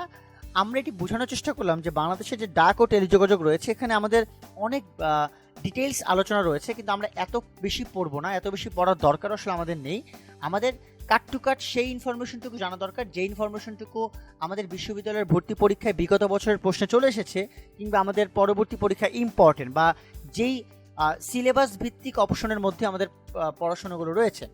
তো এইটুকুই মূলত আমাদের ডাক এবং টেলিযোগাযোগ কেন্দ্রিক আলোচনা আমরা যদি জেনে নিতে পারি তাহলেই যথেষ্ট। এর পরবর্তীতে আমরা যেটি দেখতে পাচ্ছি সেটা হচ্ছে বঙ্গবন্ধু স্যাটেলাইট 1। বাংলাদেশের যোগাযোগ ব্যবস্থার ক্ষেত্রে খুবই গুরুত্বপূর্ণ একটি বিষয় বঙ্গবন্ধু স্যাটেলাইট। এটি আমরা একটু জেনে নিব। আমরা দেখতে পাচ্ছি এখানে বঙ্গবন্ধু স্যাটেলাইট 1-এর আমরা এটি ছবি দেখতে পাচ্ছি এবং এই পরিকল্পনাটি কিন্তু অনেক প্রারম্ভিক দৃষ্টিকোণ থেকে করা হয়। এখানে বলা নেই বঙ্গবন্ধু 1 স্যাটেলাইটের পরিকল্পনাটি 2011 সালে করা হয় এবং এটি অনেক চেষ্টা করে তার পরবর্তীতে এটি তৈরি করা হয়। আমরা একটু এর ডিটেলস সম্পর্কে জেনে নিব। বাংলাদেশের এটি ছিল প্রথম যোগাযোগ উপগ্রহ, অর্থাৎ এই বঙ্গবন্ধু 1 উপগ্রহের মাধ্যমে আমরা বৈশ্বিক যে একটি আন্তঃ কমিউনিকেশন বা আন্তঃযোগাযোগ ব্যবস্থা, সেক্ষেত্রে বাংলাদেশ একটি সফল উৎক্ষেপণ বা সফল উপগ্রহ তৈরি করতে পেরেছে এবং এই যোগাযোগ উপগ্রহের নাম হচ্ছে বঙ্গবন্ধু 1 এবং স্যাটেলাইটটি উৎক্ষেপণ করা হয় 2018 সালের 12ই মে এটি উৎক্ষেপণ করা হয় এবং এই স্যাটেলাইটটি নির্মাণ করা হয় ফ্রান্সে, কিন্তু এবং এটি একই সাথে নির্মাণে সহযোগিতা করেছে রাশিয়া। অর্থাৎ এই দুটি দেশের নাম খুবই গুরুত্বপূর্ণ এবং একই সাথে আমরা এই কনফিউশনটি একটু ক্লিয়ার রাখার চেষ্টা করব। আমি আবারও বলছি, বঙ্গবন্ধু 1 স্যাটেলাইট 1 এই স্যাটেলাইটটি নির্মাণ করা হয় ফ্রান্সে এবং এটি নির্মাণে সাহায্য করে রাশিয়া। এর পরবর্তীতে আমরা যেটি দেখতে পাচ্ছি সেটি হচ্ছে বাংলাদেশের এই স্যাটেলাইট নির্মাণের পরবর্তীতে যে উপগ্রহটি রয়েছে এই উপগ্রহটি উৎক্ষেপণ করা হয় কবে? উৎক্ষেপণ করা হয় মার্কিন যুক্তরাষ্ট্র থেকে এবং এটি উৎক্ষেপণ করা হয় যুক্তরাষ্ট্রের ফ্লোরিডা অঙ্গরাজ্যের কেনেডি স্পেস সেন্টার থেকে। এটি খুবই গুরুত্বপূর্ণ। যুক্তরাষ্ট্রের ফ্লোরিডা অনেক সময় স্পেসিফিক্যালি কেনেডি স্পেস সেন্টার বলা উল্লেখ থাকে না অপশনে, সেক্ষেত্রে আমরা ফ্লোরিডা অঙ্গরাজ্যকে সিলেক্ট করে ফেলবো। কিন্তু এত ডিটেলসে বলার কারণ হচ্ছে আমি বারবার বলি আমার লেকচারে, আমি আবারও বলে নেই, অ্যাডমিশনের ক্ষেত্রে যেটা আমরা বর্তমানে দেখতে পাচ্ছি বেশিরভাগ ক্ষেত্রে ডিটেলস প্রশ্ন চলে আসে। অর্থাৎ ডিটেলস বলতে আমি যেটা বোঝাচ্ছি সেটি হচ্ছে যে সংজ্ঞাভিত্তিক প্রশ্ন, অর্থাৎ একটি প্রশ্নের অপশন 1 লাইন ব্যাপী হয় বা 2 লাইন ব্যাপী হয়, এরকম 4টি প্রশ্নের 4টি অপশন, একটি প্রশ্নের যে 4টি অপশন সেই 4টি অপশন 8 লাইনের মতো হয়ে যায়। অর্থাৎ অনেক সময় ডিটেলসে অ্যান্সারগুলো বলা থাকে বা অপশন দেওয়া থাকে, এগুলোকে আমরা সংজ্ঞাভিত্তিক এমসিকিউ বলি। এই ধরনের সংজ্ঞাভিত্তিক এমসিকিউ জানার জন্য আমাদের একটু লাইনগুলো ডিটেলস আকারে পড়ে ফেলতে হয়। এই কারণেই এই ডিটেলসগুলো বলা। ফ্লোরিডা অঙ্গরাজ্যের কেনেডি স্পেস সেন্টার থেকে, এবং এই কেনেডি স্পেস সেন্টার কিন্তু যার নামে নামকরণ করা হয়েছে তিনি হচ্ছেন যুক্তরাষ্ট্রের প্রেসিডেন্ট, সাবেক প্রেসিডেন্ট জন এফ কেনেডি তার নামে, সেই স্পেস সেন্টার থেকে করা উপগ্রহ উৎক্ষেপণ করা হয়। এবং এটি বলা খুব ইম্পর্টেন্ট, যেটা হচ্ছে এর পরবর্তীতে এই কেনেডি স্পেস সেন্টার থেকে তার পরবর্তীতেই আরও দুটি স্যাটেলাইট একই সাথে উৎক্ষেপণ করা হয়। বঙ্গবন্ধু স্যাটেলাইটটির আয়ুষ্কাল অর্থাৎ এর সময়কালটি ছিল 15 বছর সর্বমোট, অর্থাৎ আমরা 2018 সালে যদি উৎক্ষেপণটি লক্ষ্য করে থাকি তাহলে এর সময়সীমাটি হবে 2033 সাল পর্যন্ত। এটি যারা কিনা বৈজ্ঞানিক তারা এটি ধারণা করে থাকেন। এবং এই স্যাটেলাইট বহনকারী যে রকেটটি রয়েছে সেই রকেটের নাম হচ্ছে ফ্যালকন 09 বা ফ্যালকন 09। বঙ্গবন্ধু স্যাটেলাইট 1 এটি 15 বছর ব্যাপী, এবং এই দুটি তথ্য খুবই গুরুত্বপূর্ণ। একই সাথে স্যাটেলাইট বহনকারী যে রকেট সেটি হচ্ছে ফ্যালকন 09। আমরা এটি দেখতে পাচ্ছি, সেটি হচ্ছে স্যাটেলাইটের মালিক হিসেবে অর্থাৎ বাংলাদেশের স্বাধীন বাংলাদেশের অবস্থান 57তম, অর্থাৎ বিভিন্ন দেশ যারা রয়েছে আমাদের বর্তমান বিশ্বে যে স্বাধীন দেশগুলো তাদের মধ্যে 57তম দেশ হিসেবে বাংলাদেশ একটি স্যাটেলাইটের মালিক হতে পেরেছে। এই অবস্থানটি খুবই গুরুত্বপূর্ণ তথ্যের ক্ষেত্রে। এই তথ্য প্রবাহটি আমরা একটু মনে রাখার চেষ্টা করব যে বাংলাদেশের স্যাটেলাইটের মালিক হিসেবে তাদের অবস্থানটি কীরকম, সেটা হচ্ছে 57তম। বাংলাদেশের প্রথম ন্যানো স্যাটেলাইটের নাম হচ্ছে ব্র্যাক অন্বেষা। এটি খুবই গুরুত্বপূর্ণ জানা যে বাংলাদেশের প্রথম ন্যানো স্যাটেলাইটের নাম কি। এবং একটু বলে রাখা ভালো, বঙ্গবন্ধু স্যাটেলাইটকে বলা হয় বাংলাদেশের পূর্ণাঙ্গ স্যাটেলাইট, কারণ বাংলাদেশ অনেক সময় অনেক ধরনের স্যাটেলাইট বিভিন্ন ভূ উপগ্রহ কেন্দ্রের মাধ্যমে উৎক্ষেপণ করেছে, কিন্তু আন্তঃযোগাযোগ স্থাপন করার ক্ষেত্রে এই বঙ্গবন্ধু স্যাটেলাইট 1 এটি ছিল বাংলাদেশের একেবারে পূর্ণাঙ্গ স্যাটেলাইট হিসেবে খ্যাত। এটিকে বলা হয় বাংলাদেশের প্রথম পূর্ণাঙ্গ স্যাটেলাইট বঙ্গবন্ধু 01। আমরা এর পরবর্তীতে দেখতে পাচ্ছি বৈদেশিক বাণিজ্য কেন্দ্রিক একটি আলোচনা। আমরা একটু জেনে নিব বাংলাদেশের বর্তমান বৈদেশিক বাণিজ্যের অবস্থানটি কেমন। বাংলাদেশের যে তৈরি পোশাকটি রয়েছে সেই তৈরি পোশাকের বৃহত্তম বাজারটি রয়েছে মার্কিন যুক্তরাষ্ট্রে, এবং আমরা খুব স্বাভাবিকভাবে জানি মার্কিন যুক্তরাষ্ট্রের জিএসপি সুবিধা এই তৈরি পোশাকের ক্ষেত্রে কানেক্টেড, যেটি কিনা পরবর্তীতে মার্কিন যুক্তরাষ্ট্র স্থগিতও করেছে। এবং এই বৈদেশিক সাহায্য পরিমাণকারী সংস্থা যারা, তাদের বাংলাদেশ ভিত্তিক যে সংস্থা তার নাম হচ্ছে বাংলাদেশ ডেভেলপমেন্ট ফোরাম। আমরা দ্বিতীয় তথ্য প্রবাহ এটি দেখতে পাচ্ছি। এবং বাংলাদেশের সাথে বাণিজ্যিক সম্পর্ক রয়েছে কিন্তু কূটনৈতিক সম্পর্ক নেই এমন দেশের নাম হচ্ছে তাইওয়ান। এটি খুবই গুরুত্বপূর্ণ। এবং যদি বলা হয় বাংলাদেশের সাথে বাণিজ্যিক এবং কূটনৈতিক উভয় সম্পর্কই নেই, সেটি হচ্ছে ইসরায়েল। তাদের সাথে বাংলাদেশের বাণিজ্যিক এবং কূটনৈতিক কোনো সম্পর্কই নেই। এবং আমরা যদি কোনো পার্টিকুলার কান্ট্রির কথা বলি যারা কিনা দাতা দেশ, এবং বাংলাদেশের জন্য সর্ববৃহৎ দ্বিপাক্ষিক দাতা দেশ হচ্ছে জাপান। জাপান সব থেকে বেশি ডোনেট বা দান বাংলাদেশে করে থাকে। এবং এই বাংলাদেশের বৈদেশিক সাহায্যে আমরা যদি দেশ হিসাব করি তাহলে শীর্ষ দেশ হচ্ছে জাপান, কিন্তু যদি আমরা সংগঠন বা সংস্থা হিসাব করি সেক্ষেত্রে শীর্ষ সংস্থা হচ্ছে এডিবি অর্থাৎ এশিয়ান ডেভেলপমেন্ট ব্যাংক, যাতে কিনা সদর দপ্তর অবস্থিত ফিলিপাইনের ম্যানিলাতে। এটিও আমরা একটু জেনে নেওয়ার চেষ্টা করব। আমরা এর পরবর্তীতে দেখতে পাচ্ছি বৈদেশিক বাণিজ্যের ক্ষেত্রে বাংলাদেশের যে উন্নয়ন ফোরাম বা ডেভেলপমেন্ট ফোরামের কথা আমরা বললাম, যারা কিনা আমাদের বৈদেশিক বাণিজ্য কেন্দ্রিক বিভিন্ন বিষয় নিয়ন্ত্রণ করে থাকে, তাদের প্রতিষ্ঠাকারীর নাম ছিল বাংলাদেশ এইড গ্রুপ। এবং এই বাংলাদেশ এইড গ্রুপটি প্রতিষ্ঠিত হয় 1974 সালে। এটি খুবই গুরুত্বপূর্ণ। এবং এইড গ্রুপের প্রতিষ্ঠাকালীন সদস্য কিন্তু যে কেউ হতে পারে। যে কেউ বলতে আমি যেটি বোঝাচ্ছি সেটি হচ্ছে যে কোনো দেশও হতে পারে কিংবা যে কোনো সংস্থাও হতে পারে। যেমন বাংলাদেশ এইড গ্রুপের প্রতিষ্ঠাকালীন সদস্য ছিল মোট 16টি দেশ এবং সংস্থার সংখ্যা ছিল 4টি। এবং এই যে বাংলাদেশের উন্নয়ন ফোরাম বা বাংলাদেশ ডেভেলপমেন্ট ফোরাম এর সমন্বয় যে সংস্থাটি করে থাকে সেই সংস্থার নাম হচ্ছে বিশ্ব ব্যাংক, অর্থাৎ তারাই মূলত বাংলাদেশের যে উন্নয়ন ফোরামটি রয়েছে সেই উন্নয়ন ফোরামের সমন্বয়কারী সংস্থা হিসেবে রয়েছে। আমরা একই সাথে একটি রিলেটেড পূর্ণরূপ অ্যাব্রিভিয়েশন জেনে নিব, জেইসি। জেইসি শব্দটির অর্থ হচ্ছে জয়েন্ট ইকোনমিক কমিশন। এটি খুবই গুরুত্বপূর্ণ। জয়েন্ট ইকোনমিক কমিশন কেন গুরুত্বপূর্ণ? কারণটি হচ্ছে যে এই জেইসির দ্বারাই বাংলাদেশের অর্থনৈতিক দৃষ্টিকোণ থেকে যেই আন্তঃরাষ্ট্রীয় অর্থনৈতিক ব্যবস্থার উন্নয়ন সেই বিষয়টি সাধিত হয়।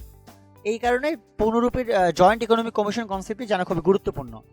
আমরা এর পাশাপাশি একটি সাম্প্রতিক তথ্য জেনে নেব, কারণ সম্প্রতি করোনাকালীন সময় বাংলাদেশ যেই সংস্থার নিকট থেকে সবচেয়ে বেশি সাহায্য পেয়েছে তারা হচ্ছে আইএমএফ। অর্থাৎ আইএমএফ রিসেন্টলি বাংলাদেশে এই করোনার দুর্যোগের কারণে তারা সব থেকে বেশি অর্থ ডোনেট করেছিল আমরা একই সাথে এটা জেনে নিলাম যে বাংলাদেশের এডিবি যদি আমরা সংস্থা হিসাব করি তারা শীর্ষে গঠিত সংস্থা হিসেবে, এবং বাংলাদেশের যে 8 গ্রুপ আমরা যেখানে বললাম এটা কিন্তু বিএজি নামে বিখ্যাত ছিল, এবং এই বিএজি নামটি পরবর্তীতে পরিবর্তন হয়ে বিডিএফ হয়। অর্থাৎ আমরা বুঝতেই পারছি বিএজি মানে হচ্ছে বাংলাদেশ 8 গ্রুপ এবং বিডিএফ মানে হচ্ছে বাংলাদেশ ডেভেলপমেন্ট ফোরাম। অর্থাৎ এই দুটি তথ্য খুবই গুরুত্বপূর্ণ, কারণ তারা হচ্ছে বাংলাদেশের উন্নয়ন ফোরাম, বিভিন্ন বৈদেশিক সাহায্য কিংবা বাণিজ্যের ক্ষেত্রে তারা এই বাংলাদেশের অবস্থানটাকে নিরূপণ করে থাকে। এবং এই বাংলাদেশ উন্নয়ন ফোরামের যারা কিনা আন্তর্জাতিক সমন্বয়কারী সংস্থা তারা হচ্ছে বিশ্বব্যাংক। সুপ্রিয় শিক্ষার্থী বন্ধুরা, আমরা একটু চেষ্টা করব এই কনসেপ্টগুলোকে বিগত বছরের প্রশ্নের আলোকে একটু বুঝে নেওয়ার জন্য, যাতে করে আমরা সাম্প্রতিকের সাথে অতীতের একটি সমন্বয় সাধন করে পড়াশোনাটি করতে পারি। আমরা আমাদের লেকচারের প্রায় শেষ পর্যায়ে চলে এসেছি। আমরা আমাদের দেখে নিব আজকে আমরা যে লেকচারটি উপভোগ করলাম বা বোঝার চেষ্টা করলাম, এখান থেকে পূর্ববর্তী বছরে কি কি প্রশ্ন এসেছে এবং সেই প্রশ্নগুলোর উত্তরগুলো আসলে কেমন। আমরা প্রথমে যে প্রশ্নটি দেখতে পাচ্ছি সেটা হচ্ছে বাংলাদেশের দ্বিতীয় সাবমেরিন কেবল ল্যান্ডিং স্টেশন কোথায়? কেবল ল্যান্ডিং স্টেশন কোথায়? এবং এই প্রশ্নটি খুবই গুরুত্বপূর্ণ। এটি আমরা দেখতে পাচ্ছি ঢাকা ইউনিভার্সিটির 2015 সালের ডি ইউনিটে এসেছে এবং একই সাথে জগন্নাথ ইউনিভার্সিটির 2016 সালের বি ইউনিটেও এসেছে, এবং এর উত্তরটি হবে পটুয়াখালীর কুয়াকাটায়। আমি আবারও বলছি, বাংলাদেশের দ্বিতীয় সাবমেরিন কেবল ল্যান্ডিং স্টেশন এটি অবস্থিত হয়েছে পটুয়াখালীর কুয়াকাটায়। আমরা কিছুক্ষণ আগে ডেমো শব্দের অর্থটি কিন্তু জেনেছি এবং এটি এতটাই গুরুত্বপূর্ণ। আমরা দেখতে পাচ্ছি ঢাকা ইউনিভার্সিটির ডি ইউনিটে 2013 সালে এসেছে এবং এটি একই সাথে জাহাঙ্গীরনগর বিশ্ববিদ্যালয়ের বি ইউনিটে 2013 সালে এসেছে। এবং ডেমো শব্দের অর্থ আমি আবারও বলছি, ডিজেল ইলেকট্রিক মাল্টিপল ইউনিট। আমি আবারও বলছি, ডিজেল ইলেকট্রিক মাল্টিপল ইউনিট। এটি হচ্ছে ডেমো শব্দের যে একটি পূর্ণরূপ সেটি। এরপর আমরা এই পূর্ণরূপ কেন্দ্রিক বিষয় দেখতে পাচ্ছি টিআইএন এর পূর্ণরূপটা কি। এটিও খুবই গুরুত্বপূর্ণ, কারণ এটি ঢাকা ইউনিভার্সিটির ডি ইউনিটে 2009 সালে এসেছে, এটি ঢাকা ইউনিভার্সিটির বি ইউনিটেও 2008 সালে এসেছে, জগন্নাথ বিশ্ববিদ্যালয়ের বি ইউনিটে 2009 সালে এসেছে। এই টিআইএন এর পূর্ণরূপটি অনেকে আমরা ভুল করি, ট্রান্সপারেন্সি ইন্টারন্যাশনাল নেটওয়ার্ক বলে থাকি, ভুল। এর উত্তরটি হবে টিআইএন মানে হচ্ছে ট্যাক্সপায়ার্স আইডেন্টিফিকেশন নেটওয়ার্ক। আমি আবারও বলছি, ট্যাক্সপেয়ার্স আইডেন্টিফিকেশন নেটওয়ার্ক, এটি হচ্ছে টিআইএন এর পূর্ণরূপ। আমরা একটু বোঝার চেষ্টা করব যে যারা কিনা কর সংস্থা তাদের সাথে কানেক্টেড। অর্থাৎ টিআইএন যদি আমরা ট্রান্সপারেন্সি ইন্টারন্যাশনাল বলি, দুটোর মিনিং বা দুটোর যে তথ্য কেন্দ্রিক আলোচনা সেটা কিন্তু একেবারেই আলাদা। সুতরাং এই ক্ষেত্রে আমাদের এই বিষয়টি জানা খুবই ইম্পর্টেন্ট। প্রস্তাবিত রামপাল বিদ্যুৎ কেন্দ্র কোন জেলায়? এটি বাংলাদেশের যোগাযোগের ক্ষেত্রে খুবই ইম্পর্টেন্ট একটি বিষয়, যেখানে আমরা দেখতে পাচ্ছি ঢাকা ইউনিভার্সিটির ডি ইউনিটে 2013 সালে এসেছে, জাহাঙ্গীরনগর ইউনিভার্সিটির বি ইউনিটে 2013 সালে এসেছে, জগন্নাথ বিশ্ববিদ্যালয়ের বি ইউনিটে 2014 সালে এসেছে। প্রস্তাবিত রামপাল বিদ্যুৎ কেন্দ্র আমরা সবাই জানি এটা হচ্ছে বাগেরহাট জেলায়, যেটি কিনা ভারতের ব্যাঙ্গালোরে এই বিদ্যুৎ কেন্দ্রটি স্থাপন করার কথা ছিল এবং এটি পরিবর্তন হয়ে এখানে প্রস্তাবনা করা হয়েছে এবং এই প্রস্তাবনা বাংলাদেশের রামপাল নামক জায়গাটিতে করা হয়েছে এবং এটি বাগেরহাটের অবস্থিত। আমরা এরপরে দেখতে পাচ্ছি যে একটি তথ্যভিত্তিক অবস্থান, সেটা হচ্ছে মেয়র হানিফ ফ্লাইওভারের দৈর্ঘ্য কত। আমরা একটু জেনে নিব যে এই মেয়র হানিফ ফ্লাইওভার বা এই ধরনের দৈর্ঘ্যভিত্তিক আলোচনা কিন্তু খুব আপডেটেড ইনফরমেশন থেকে আসে। দেখতে পাচ্ছি আমরা জাহাঙ্গীরনগর বিশ্ববিদ্যালয়ের 2013 সালের বি ইউনিটে এসেছে। অর্থাৎ অনেক সময় যেটি হয়, এই যেই অবকাঠামোগত অবস্থান, পরিবহনগত অবস্থান সবার আগে সম্পন্ন করা হয়, সেখান থেকেই সাধারণত প্রশ্নটি হয়। যেহেতু 2013 সালে মেয়র হানিফ ফ্লাইওভার আপডেটেড ছিল, সেহেতু প্রশ্নটি এসেছে। উত্তরটি আমি বলে দেই, মেয়র হানিফ ফ্লাইওভারের দৈর্ঘ্য হচ্ছে 11.8 কিলোমিটার। কিন্তু আপনারা একটু চেষ্টা করবেন সাম্প্রতিককালে অবকাঠামোগত যে বিষয়গুলো সম্পন্ন হয়েছে সেক্ষেত্রে আপডেটেড থাকার। এটি হতে পারে পদ্মা সেতু, যদি সেটি কমপ্লিট হয়, সম্ভবত সেটা আরও পরে হবে। এছাড়া অন্যান্য কোনো অবকাঠামোগত অবস্থান থাকলে সেরকম। তেভাগা আন্দোলনের নেত্রী কে ছিলেন? খুবই গুরুত্বপূর্ণ প্রশ্ন, যেটা কিনা ঢাকা ইউনিভার্সিটির ডি ইউনিটি 2004 সালে 2002 সালে এসেছে। উত্তরটি হচ্ছে ইলা মিত্র, যেটা আমরা জেনেছি। বাংলা সাহিত্যের প্রথম মহিলা কবি কে ছিলেন? এটি জাহাঙ্গীরনগর বিশ্ববিদ্যালয়ের সি ইউনিটি 2003 সালে এসেছে এবং এর উত্তরটি হচ্ছে চন্দ্রাবতী। আমি আবারও বলছি, এর উত্তরটি হচ্ছে চন্দ্রাবতী। এবং এই প্রশ্নটি বেশ কয়েকবার সাহিত্য কেন্দ্রিক দৃষ্টিকোণ থেকে আসে এবং এটি জাহাঙ্গীরনগর বিশ্ববিদ্যালয়ে সব থেকে বেশি আসা, হয়তো আরও অনেক ক্ষেত্রে এসেছে। কোন বাংলাদেশি সর্বশেষ ম্যাগসেসে পুরস্কার লাভ করেন? এটিও খুবই গুরুত্বপূর্ণ একটি প্রশ্ন। সর্বশেষ ম্যাগসেসে পুরস্কার কে লাভ করেন? আমরা একটি সংস্থার নাম জানবো, যে সংস্থার নামটি হচ্ছে বেলা।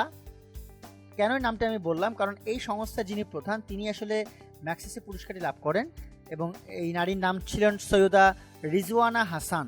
তিনি সর্বশেষ 2012 সালে ম্যাক্সেসে পুরস্কার লাভ করেন। প্রশ্নটি খুবই গুরুত্বপূর্ণ। আমরা দেখতে পাচ্ছি ঢাকা ইউনিভার্সিটির বি ইউনিটে 2004 সালে, জাহাঙ্গীরনগর বিশ্ববিদ্যালয়ের সি ইউনিটে 2012 সালে এবং জগন্নাথ বিশ্ববিদ্যালয়ের ডি ইউনিটে 2005 সালেও এটি এসেছে। তো এই হচ্ছে মূলত আমাদের আজকের লেকচার, যেটি আমরা জানার চেষ্টা করলাম বাংলার নারীদের যে অবস্থান বা বাংলাদেশের প্রথম নারী তারা কারা, একই সাথে বাংলার মনীষী যারা তাদের অবস্থান, বাংলাদেশের স্বাস্থ্য এবং চিকিৎসার বর্তমান সমীক্ষা কীরকম, একই সাথে বাংলাদেশের করোনার কারণে বর্তমানে করোনা সংক্রান্ত অবস্থান থেকে কী কী সাম্প্রতিক প্রশ্ন আসতে পারে, একই সাথে আমরা দেখলাম বাংলাদেশের টেলিযোগাযোগ ডাক ব্যবস্থা এবং একই সাথে পরিবহন বা যোগাযোগ ব্যবস্থার কেন্দ্র বা বঙ্গবন্ধু স্যাটেলাইট এক কেন্দ্রিক আলোচনা। আমরা আশা করব, বা বৈদেশিক বাণিজ্য সর্বশেষ আমরা জানলাম, আমরা আশা করব যে আপনারা যারা এই লেকচারটি শুনেছেন সবাই গুরুত্বপূর্ণ তথ্য প্রবাহ, যেগুলো কিনা স্লাইডের বাইরে আমি বলেছি, আপনারা এগুলো টুকে নিতে পেরেছেন এবং এটি খুবই গুরুত্বপূর্ণ আমাদের বিশ্ববিদ্যালয়ে ভর্তি কোচিং কেন্দ্রিক আলোচনার জন্য। সবাইকে আন্তরিক ধন্যবাদ জানাচ্ছি এতক্ষণ পর্যন্ত আমাদের আজকের আলোচনার সাথে থাকার জন্য। ইনশাল্লাহ আবারও হয়তো অন্য কোনো লেকচারে আপনাদের সাথে আবারও উপস্থিত হব। ততদিন পর্যন্ত আপনারা ভালো থাকবেন, খুব ভালোভাবে পড়ালেখা করার চেষ্টা করবেন, লেখার চেষ্টা করবেন, টুকে নেওয়ার চেষ্টা করবেন, ইনফরমেশনগুলোকে ম্যাপ দেখে বুঝে পড়ার চেষ্টা করবেন এবং সবাই টেরিমিডিয়েট স্কুলের সাথে কানেক্টেড থাকবেন। সবাইকে আন্তরিক ধন্যবাদ।